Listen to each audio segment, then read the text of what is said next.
सुरुवातीलाच मी सांगेन, मानवतेच्या हृदय सिंहासनावर विराजमान झालेले आणि विशिष्ट हृदय सम्राट आदरणीय सुधाकर पंत परिचारक यांच्या नेतृत्वाने हा विभाग घडला, पंढरपूर घडला। इस भावी परिसरामध्ये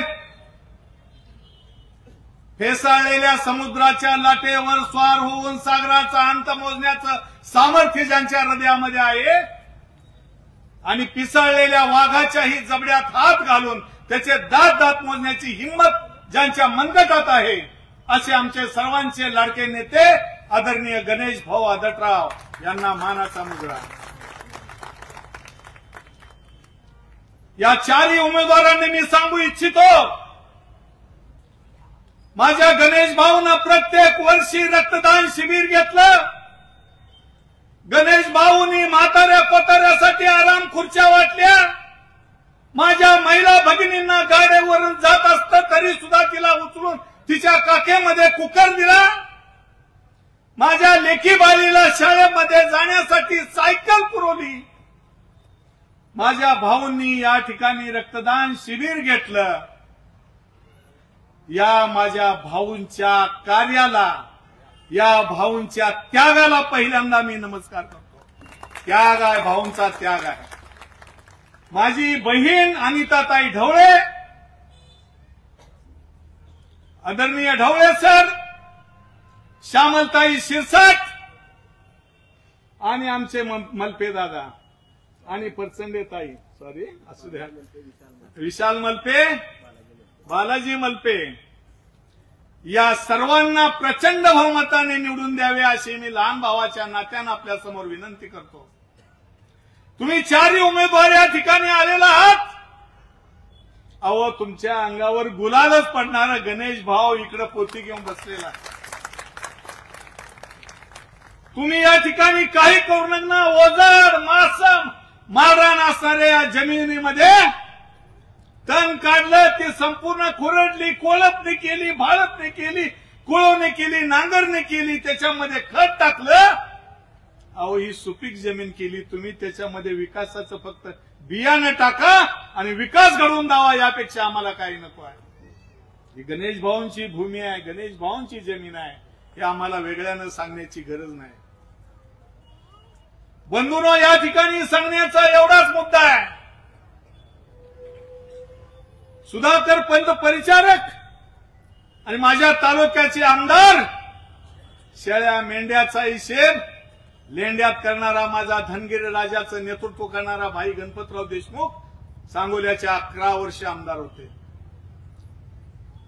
रुपनरांच्या फेपटिकच्या त्या दवाखान्याचं उद्घाटन होतं आणि 2 ऋषितुल्य माणसं त्या खोलीतून बाहेर पडली। आबासाहेब म्हणजे गणपतराव देशमुख आणि मला हाक मारली, यादना तिकडे।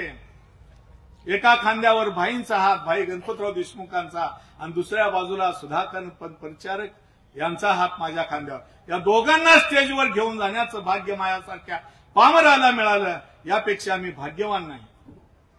रामभाऊ बागल, आम्ही सुधाकर पंत परिचारक, आम्ही ग्रामीण भागामध्ये शिवजयंत्या करत फिरायचो। शेजारच्या ताटामध्ये सर गाडे सरला चपाती वाढली का बघा म्हणायचे। ही मायेची पाखर, हा मायेचा ओलाव, हा मायेचा जिव्हाळा मात्र महाराष्ट्राच्या राजकारणात चुकूनही मला कुठं बघायला मिळालं नाही। या कार्यक्रमाच्या निमित्तानं प्रशांत मालक यायला टाइम आहे, तोपर्यंत मी आपली जमीन नांगरून घेतो।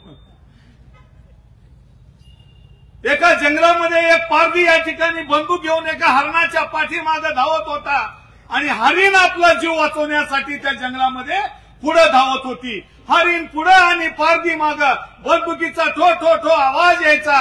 हरिण पळत पळत गेली आणि त्या जंगलामध्ये एक भिल्ल मोठमोठ्यानं ढोल बडवत होता। ती ढोल बडवत असताना ती हरिण त्या ढोलाजवळ जाऊन बसली, त्या ढोलाजवळ जाऊन उभा राहिली, त्या भिल्लाजवळ जाऊन उभा राहिली। पारधी पाठीमागून आला आणि विचारलं, अरे मी जी बंदूक घेऊन शिकार करतोय, ही हरिण तुझ्याजवळ येऊन का थांबली? त्यावेळेला त्या भिल्लानं सांगितलं, हे ढोलाचा आवाज येतोय, हा ढोलाचा आवाज या हरणीच्या जोडीदाराच्या चामड्याचा मी ढोल बनवलाय आणि तिच्यावर ज्या ज्या वेळेला संकट येतं त्यावेळेला मी या ठिकाणी येते आणि तिच्या जीवासाठी आसरा शोधते. माझ्या जमलेल्या बंधू भगिनींनो, या विश्वावीमध्ये कुणी खोकायची ताकद नाही. काही तुमची तक्रार असू द्या, गणेश भाऊजवळ या. नगरसेवक आहे, सोडवतील, भाऊंचा भार कमी करतील. आदरणीय ढवळे सर आहेत, अनिताताई ढवळे आहेत, पलसंडे ताई आहेत, श्यामल ताई आहेत, हे आपापल्या मलपे दादा आहेत, हे आपापल्या परीने सोडवतील. किंग मेकर, एक बोट निवड थेट. गणेश भाऊचा नाद करायचा नाही. आणि म्हणून आज मला या कार्यक्रमाच्या निमित्तानं एवढं सांगायचं आहे की आपण सर्वांनी सुधाकर पंत परिचारक यांच्या विचाराच्या मार्गदर्शनावर आपण चालतोय. प्रशांत परिचारकाच्या आणि विकासाच्या जोरावर जातोय. केंद्रामध्ये राज्यामध्ये देवेंद्र भाऊंचं सरकार आहे, केंद्रामध्ये नरेंद्र मोदींचं सरकार आहे. अहो, त्या माणसाने संपूर्ण विश्वामध्ये आपलं नाव उज्ज्वल देशाचं केलेलं आहे. दहशतवादाने आपल्या लोकांच्यावर गोळीबार केला, पाकिस्तानच्या घरामध्ये जाऊन त्या ठिकाणी हाणण्याची मारण्याची ताकद नरेंद्र मोदींनी करून दाखवली. म्हणून हे विकासाचं रत्न आहे. नरेंद्र मोदींनी प्रत्येक शेतकऱ्याच्या खात्यामध्ये पीएम विकास योजनेच्या निधीतून 2-2 हजार रुपये, 3-3 हजार रुपये देत आहेत.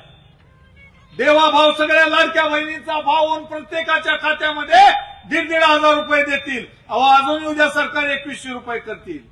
ही ताकद जशी दिल्लीमध्ये आहे तशी राज्यामध्ये आहे.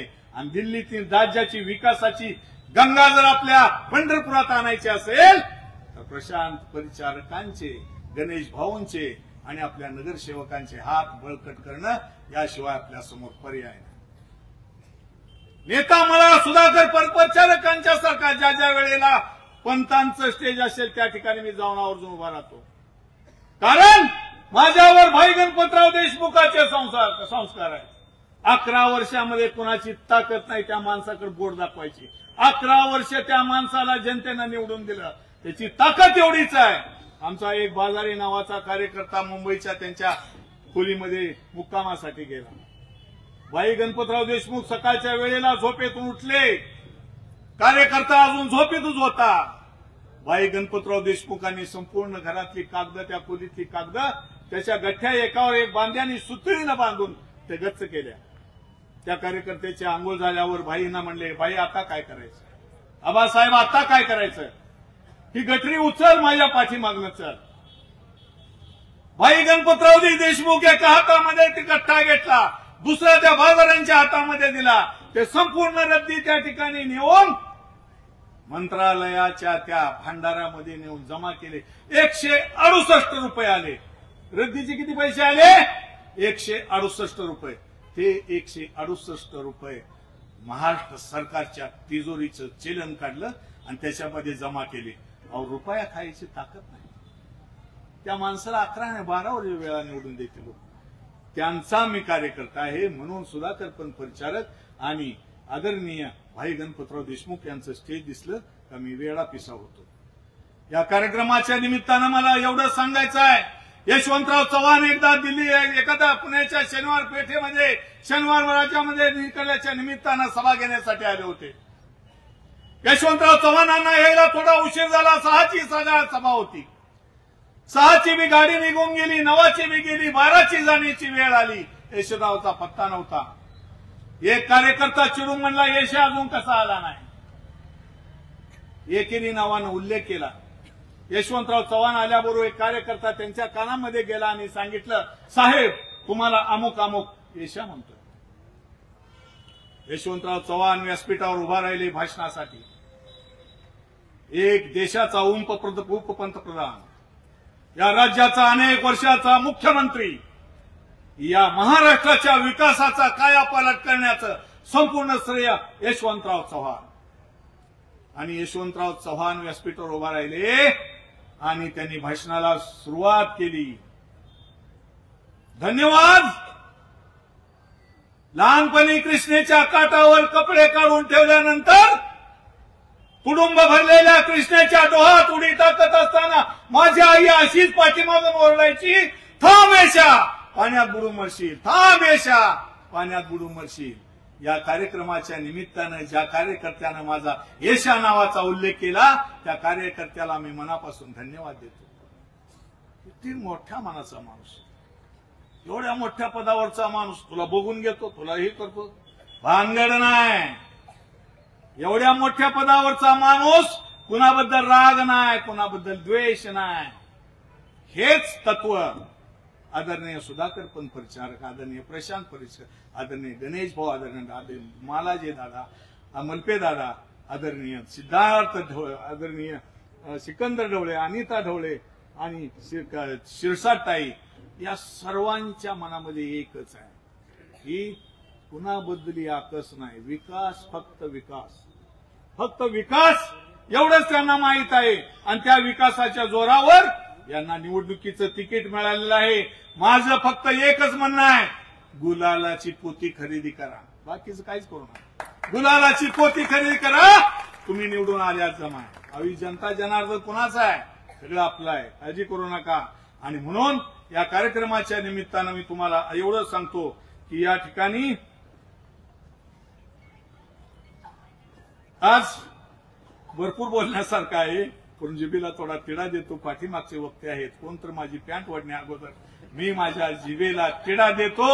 समोरचा माईक जरी चालू असला तरी माझा माईक बंद पडण्याची शक्यता आहे. म्हणून मी एवढंच म्हणेन, गणेश भाऊ, इंच इंच उंची तुमची मोजण्यास मी निघालो.